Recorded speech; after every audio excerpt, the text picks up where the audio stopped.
Has Dearborn, Michigan become a de facto no-go zone in America where Sharia blasphemy laws against Christian proselytizing must be followed? Is it a place where Muslim violence and intimidation replaces tolerance and pluralism? Watch this United West investigation and you be the judge.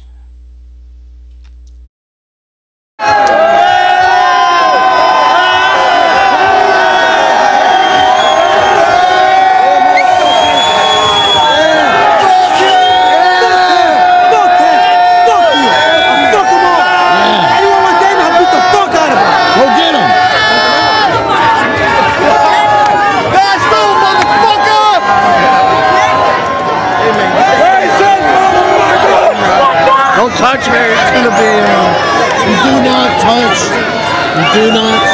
guys,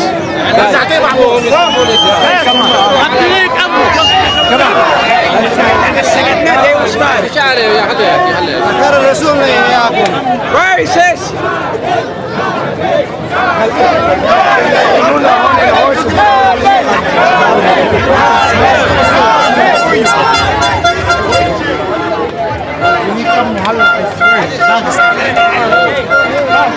These faggots are taking it right here.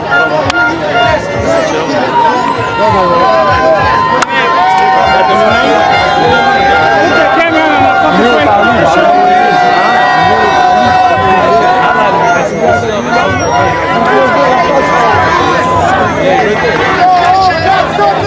There's no expectation of privacy out here, dude. Yeah, I'll break that motherfucker.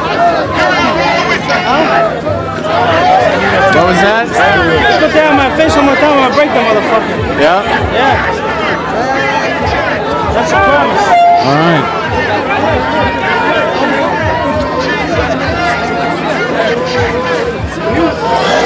Go, man.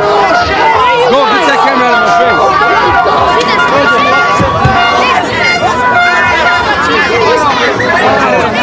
He's right there. He's over there. He's right there.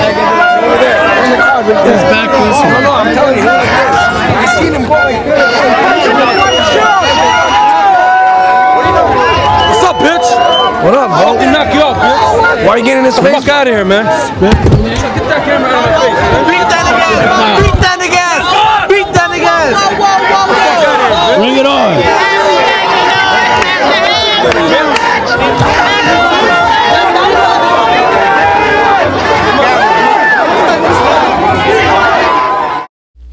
At the sentencing phase of the trial, despite the video evidence of the assault, Mohammed Bazi pled not guilty, demanding a jury trial.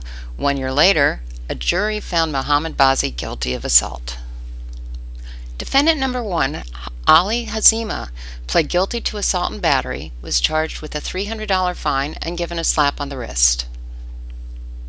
Defendant number 2, 36-year-old Mohammed Bazi's court records show that in 1995 he had an assault and battery conviction, 2002 domestic violence conviction, 6 vehicle-related convictions, a drug paraphernalia conviction, and in 2012 a window peeping conviction.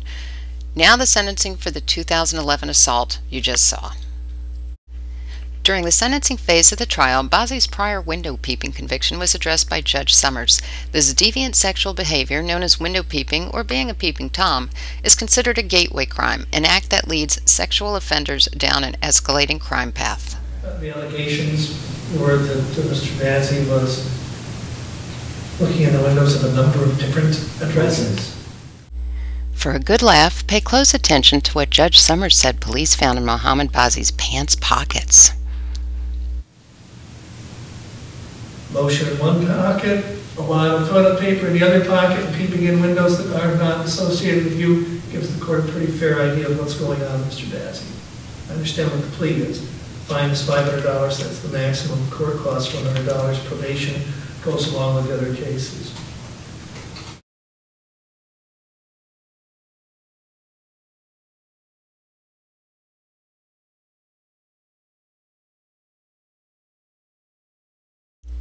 Mohammed Bazi was found guilty of assault by a jury of his peers. Judge Summers hands down his sentencing. It's a $500 fine,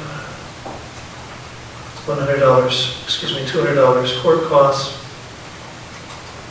Probation is 24 months, reporting as directed. The oversight fee is a standard $25 per month. In this case, it's 4 days jail. This can be served on weekends for their 48-hour time periods. Probation, as I indicated, is 24 months reporting as directed. There's an additional 3 days on the alternative workforce program at a cost of $20 per day. Again, Wayne County Sheriff Deputy Turfy refused to investigate at the 2011 Arab Festival. Captain Pradell and Deputy Chief Richardson refused to investigate the assault and battery for over 30 days, possibly covering for Bazzi and Hazima.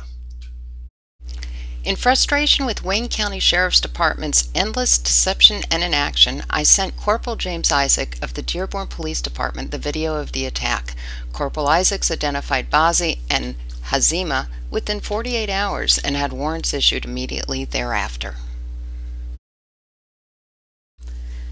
I pursued this case for over a year because the Wayne County Sheriff's Department and City of Dearborn are corrupted by not defending the First Amendment rights of non-Muslims. There's a long train of abuses going back to 2009, making Dearborn, Michigan the first emerging no-go zone in the United States.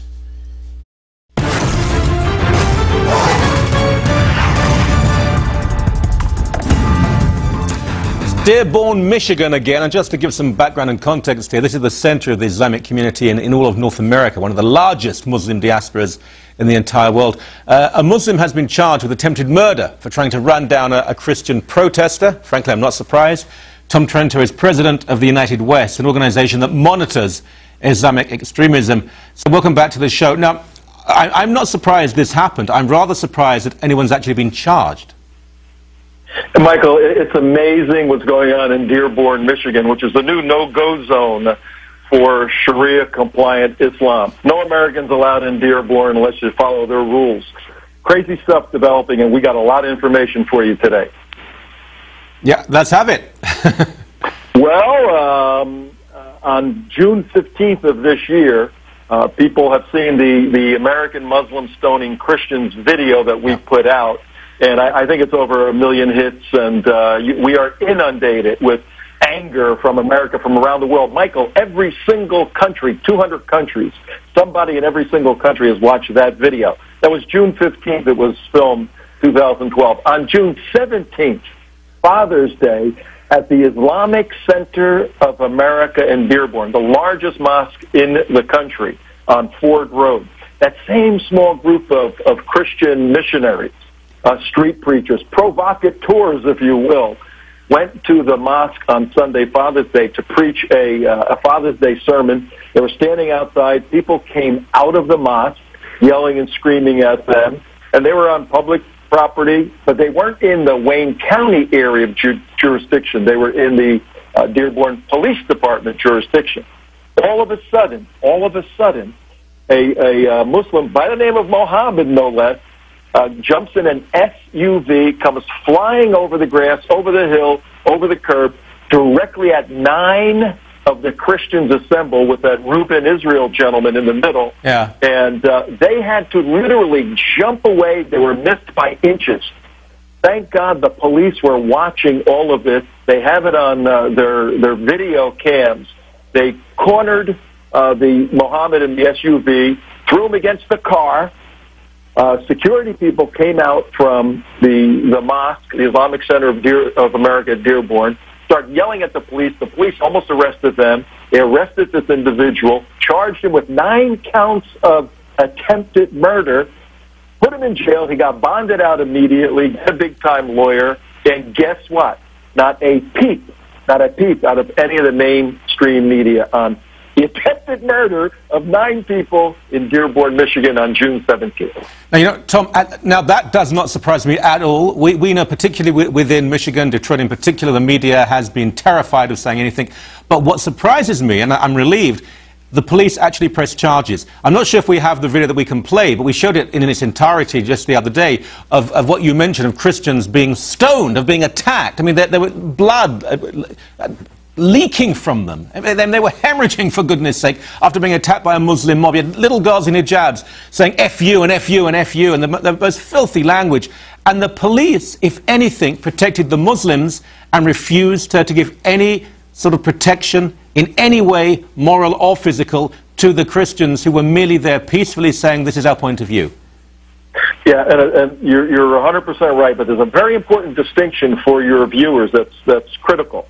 We have two law enforcement jurisdictions in play in Dearborn. One is the sheriff that handles the county, Wayne County, right, and the other is the police department of Dearborn. Dearborn police performed admirably. They weren't involved on the 15th at the Arab Fest, June 15th. The sheriff's department, they're the ones who dropped the ball, and I'm sure there's going to be a lawsuit. But on the 17th, it was the jurisdiction of the Dearborn police, and all of our reports, and we have some good sources. That's a large mosque. We develop sources even within mosques, by the way, Michael. And the PD, the police department, deserves a credit for doing the right thing, and they were there to protect these preachers.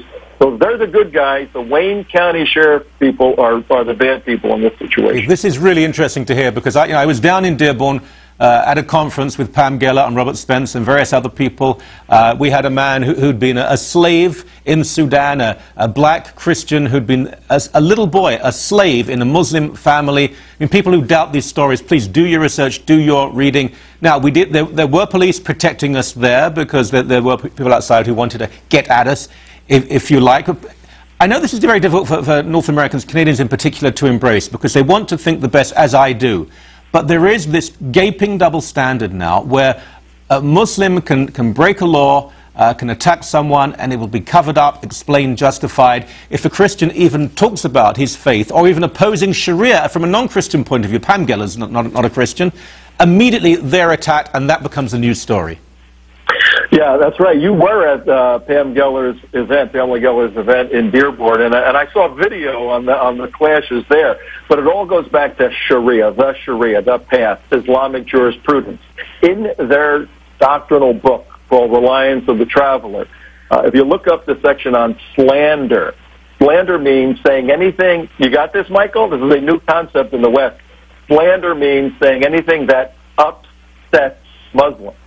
If you upset the emotional or psychological stability of a Muslim, you have committed slander. And go look at the penalty for slander. You see, there's a new dynamic in play, and it all goes back to Muslims are absolutely convinced of the superiority of their culture, Islam, but they're obsessed with their inferiority of convincing anybody else about the superiority of their culture. Islam's a disaster. Where it takes place is a disaster. There's good Muslims within Islam that are trying to get out of it, and folks like myself and others and you are trying to stand by that. But Dearborn is a red line event, a historic event in the West. The jihad, the physical jihad, has come to America. Okay, just before we go, one technical point. Attempted murder of 9 people. He's out now. You always take into account the risk of flight. There's a very good chance, in fact, it has to be, that this man has connections in other parts of the world. He may well have a second passport. He may have dual citizenship.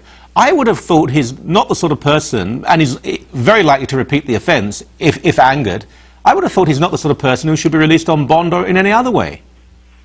Not only should he not have been released on bond or have a gigantic bond, but this guy needs to be watched because he is de facto a flight risk. And where is President Obama on this? When Harvard, when a cop knocks on a door, the president's having beer parties and trying to bring everybody together. 9 American citizens in Dearborn were almost killed by a Muslim. Where's the president speaking out? Where's his anger, his righteous indignation? He's silent, and he's complicit, and he's collaborating with the Brotherhood on this. This is horrible. We'll have you back on the show, sir. I promise you, and I promise the viewers that we'll have you back on the show. Thank you very much. Thanks, Michael. Have a great day. This United West investigation makes it very clear. In conclusion, Dearborn, Michigan is America's first Sharia-compliant city where non-Muslims may have lost their freedom of speech.